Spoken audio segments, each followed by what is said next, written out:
What is up YouTube, I'm Royal, I'm rank 1 Wild Rift, and I'm gonna show you how to solo carry games with Yasuo. I've been playing a bunch of Yasuo in the last couple of weeks, I've become really good with him, and I feel like I've figured out how to solo carry games with him.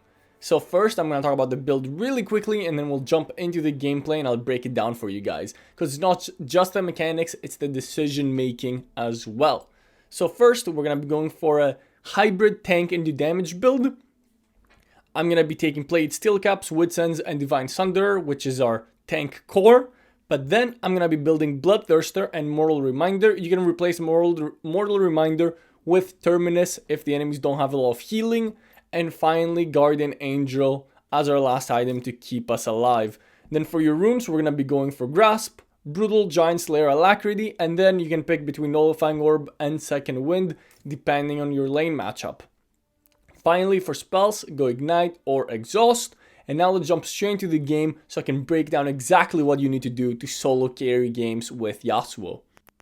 So we got the rank 2 Lilia on our team, and we're actually playing versus a Fiora in the Baron lane. This Fiora is actually a viewer, I believe, because he's commented down below in some of my other videos. So we're playing versus one of our viewers. He's actually rocking the Ignite Exhaust, so no flash, and we definitely want to take advantage of that and use our flash properly to get some sort of advantage. Oh, so he's right there. Of course, Yasuo's level 1 is pretty good because of his passive shield, so we're going to take advantage of that and go for a quick trade. This matchup is actually very Yasuo favored, I believe. We just want to make sure that we're using our first ability to poke her whenever she goes up to CS. Get the grass proc as well. We have our shield now, so we can kind of keep going a little more aggressively. We want to trade heavily too. Oh, she drops the Ignite and the Exhaust, but we're definitely going to be winning that trade. My passive shield blocked quite a bit of damage there throughout these early trades, and that's the level 1 solo kill. Even though she has both Exhaust and Ignite, we were still able to grab the first blood, and we're going to be rushing the Plated Steel Caps, of course. That's what makes this matchup so manageable as well. Her damage gets decreased by quite a bit. We're going to immediately look to be aggressive. She's still only level 1. We're level 3. Dash through the minions and get the grass procs. Perfect. Now is when we need to actually start worrying about a possible jungle gank. Now the enemy actually has a timer to gank us, so I do want to be a little careful.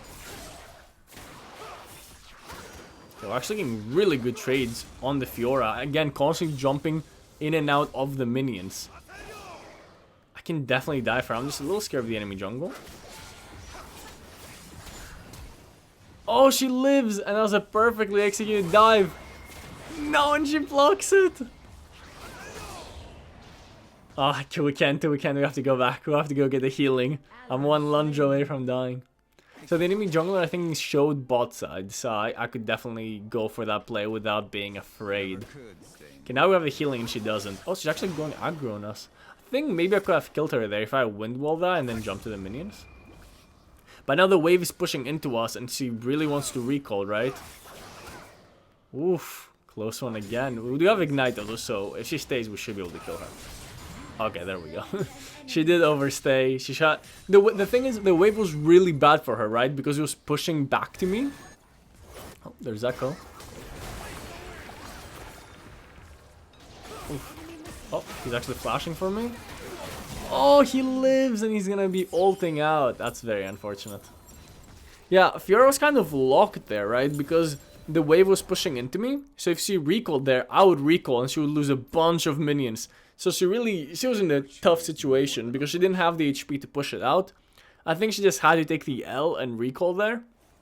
But it would just feel really, really bad to have that whole wave push into me and she would lose so many minions. So we already have, that's our second solo kill. Our team is not doing too well. But of course this is the solo carry Yasuo guide, right? So it doesn't matter what our team is doing. We're of course going to be going for heavy trades with Grasp. She has both Exhaust and Ignite, so it's not going to be easy to kill her. But now they're both gone. Oof, I wasn't able to get the kill there. She lunged away from us. I can still look for some dives. I'm very slow with my wind wall. I need to be wind walling her second ability. Like, it hasn't really mattered this game too much, but I definitely should get in the habit of doing that, because it's the only thing I can wind wall anyway. So now we're gonna get our little scorpion to help us push, and we're definitely gonna dive here, if possible. We just have to be afraid of her second ability, which she did not use. We'll just drop the ignite to finish her off. That was a very bad second ability from the Fiora. And now we can go ham on these plates with our little scorpion buddy. Nice, we secured 2 plates. We can probably get 1 more before basing for our wits ends. And a lot of you that I've seen the comments are like, oh, why go wits ends versus a physical damage champion? And the answer is because we're not only playing for our lane, right? We want to get stats that are gonna benefit us against the Kai'Sa magic damage, against Nami, Echo, and Ahri as well. We already have our boots for the Fiora, so you can go, like, you're not forced to only build armor if you're into an AD lane, right? Building magic resist because you want to, you know, defend against the rest of the enemy team is fine too. Now we should win every single trade really hard with wits ends. Oh, Echo's actually here, but there's no way she can fight us. Lilia is here too. Can knock up on Echo. Oh, he doesn't have ulti. Chase through the minions and clean him up. And Fiora is really low, so maybe we can look for a dive. And there's the dive. And now we should be able to get a free Herald from that. Oh, Ahri's actually here. Flash away from her first ability. Use the Wind Wall to block the auto attacks. And I'm getting so much healing from my wits ends, and I'm able to just chase her down. She doesn't have her ultimate, I guess. So that's another kill. Well, this Ahri made a big mistake coming up to me. Now let's figure out exactly why I've gotten this fed. This is a very important lesson, so guys, listen up, please. This is a mistake I see constantly everyone make in Wild Rift. You have one winning lane, which is their Kai'Sa lane. Kai'Sa is 3-1 and 0. And then you have one losing lane, which is Fiora, who's 0-3-0.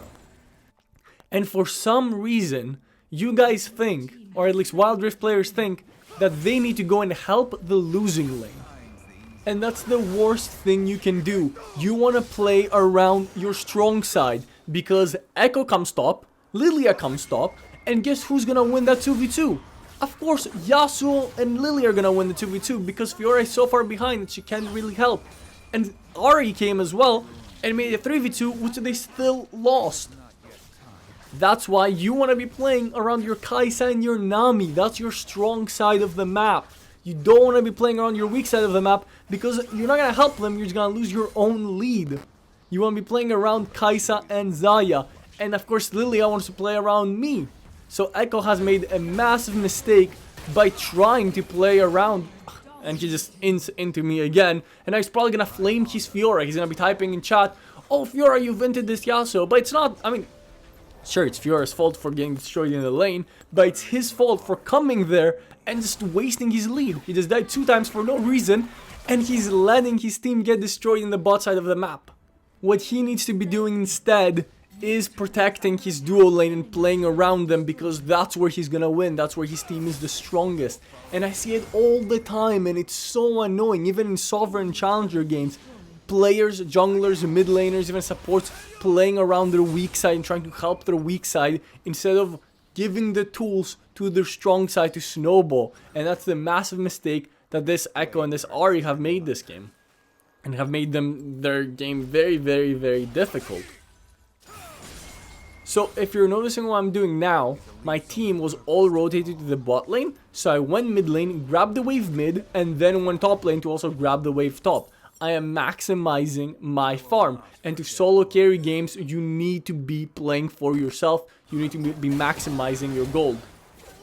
Now I'm going bot lane, and ideally my team should be playing around bot lane. They don't want to play with Xayah, they want to ignore Xayah. Oh, Kai'Sa is here. She exhausts, but we're just so far ahead. We're 2 levels up. Oh, we actually missed our tornado. She's almost getting us low key, but now that we're low HP and we're getting the wits end heal, she has no chance. So this was actually very good, because we caught Kai'Sa in the side lane. We shut down the strong enemy champion, right? Which is Kai'Sa. She's their main carry. And we're able to shut her down in the side lane, which is really, really good. Unfortunately, my team made the play away from me again, which is not ideal. Like I just said, you want to be playing around your strong side. We're going to take our Quicksilver, of course. Since we're so far ahead, the only thing that can really cause us to lose is getting CC'd by a Nami Bubble, by a Neko Stun, and Ari Charm. So we want to minimize the chances of that happening. We can probably chase the Fiora here with Fizz. I don't know if flashing for her is worth it, but might as well. Oh, Echo is here too, actually. Gonna just clean up the Fiora. Dash around. Okay, and then we're just gonna rotate over to mid. When you're playing Yasuo, the main thing to be able to solo carry is you need to constantly be gathering resources. You need to be gathering farm. Oh, there's Echo in his jungle. Hello, Echo. Oh, he's definitely gonna be going down. We actually hit our ulti on the Nami, so we're gonna go in for that. And she has to use her flash to get out. So that's a really, really good play you can make when you're ahead to solo carry. And that's push out the lanes, right? We pushed out top, we pushed out mid, and then we can invade the jungle. And the enemy team cannot really help because they're clearing those waves. Like Ari went top lane to clear those waves, right? No way she can help Echo. So pushing out waves and then invading the enemy jungle is one of the best ways to push your lead and snowball further, right? I'd need a bit of gold for my Bloodthirster, so I was actually looking if I could get any resources anywhere. But I wasn't able to, and Dragon is spawning, so I'm just gonna go get back what gold I can and run into Dragon. My team's actually struggling versus the Fiora, which is crazy. And they're not in position for the Dragon, but at least the enemy team's not in position either. And there goes Echo in the top lane. So since we see the enemy jungler, we're able to quickly take down the Dragon. I'm gonna assist the Lilia because Yasuo is so fast at taking down objectives, because of his consistent DPS, and then we're gonna immediately shove out the side lane, right? We want to be pressuring the enemy team constantly, but we don't want to be dying in the side lane. That's a very key aspect. When I see other Yasuo players try to solo carry, the two mistakes that they do is they either go into the side lane and int in a 1v5, or they just run straight mid into the enemy team and just die. And they lose all momentum. What you want to be doing is pressuring the enemy team, and then when they're putting resources into that, you can do other things, right?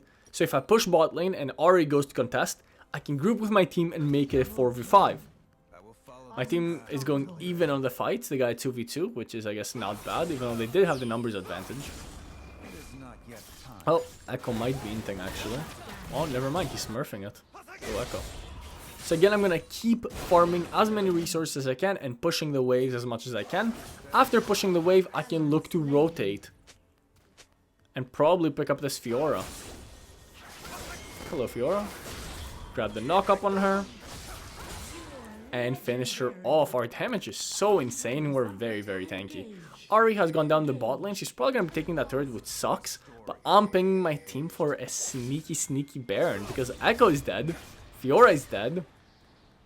And Ari is bot lane. And we actually have a pink ward, right?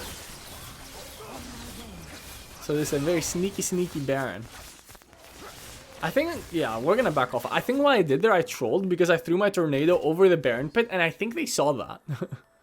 Kai'Sa's actually mid. She's very caught out. I can jump on her. I hit my tornado on the Nami, so I swap targets to the Nami. I'm so tanky in this fight. I'm just 1v4ing. And we're just able to completely destroy the enemy team. We only get Echo there, but they're all like 10 HP. Oh, wait, the Kai'Sa didn't actually base. Oh, that is perfect. That was a nicely placed tornado, and we're able to clean up the Nami and the Kai'Sa. So the only reason we're able to destroy teamfights like that is because of our lead, right? Because of our resource gathering for the last few minutes. Because we made the correct decisions. We haven't died. Having one death on Yasuo is like super rare. I've never even seen this before. Everybody who plays Yasuo usually dies like at least 10 times. So we're resource gathering, we're putting ourselves in a position where we can 1v5 these team fights, where we can jump in and absolutely obliterate the enemy team. But even then, notice how I play the team fights. I don't just go in 1v5, right? I find the right position. I find the correct way to engage. So I'm gonna be going for anti-heal because they have Echo, Ari, Fiora, Nami. They have 4 champions that heal quite a lot. So we're gonna be going for the anti-heal this game. Echo's actually very caught out, so I'm gonna immediately jump on him. Get another tornado onto the Nami. We're gonna be able to Quicksilver away from the charm. And we're gonna be able to easily clean up the Nami. And we clean up the Echo because we force him to use his ult right into Fizz. And now, actually our team got a pick on the Kai'Sa. So now they have 3 dead and we have Baron Nashor. So that means their base is gonna get absolutely destroyed. I don't know if we can end. Maybe we can, but we can definitely take down at least 2 inhibitors. Probably try to end here. They do have the shield. It takes a while to take down. Yeah, I guess they just don't have the wave clear for this. And we can just kill them under their nexus too. And that's it. That's game. That's how you solo carry with Yasuo. You get yourself ahead in the laning phase. I was lucky that the enemy team played around me and not around their strong side. That did help me quite a bit. But I put myself in position to carry 100% better than Yasuo's of the same tier. Nice, nice. Let's check the damage dealt. Also, if you enjoyed this video, please leave a like and subscribe for more Wild Rift videos.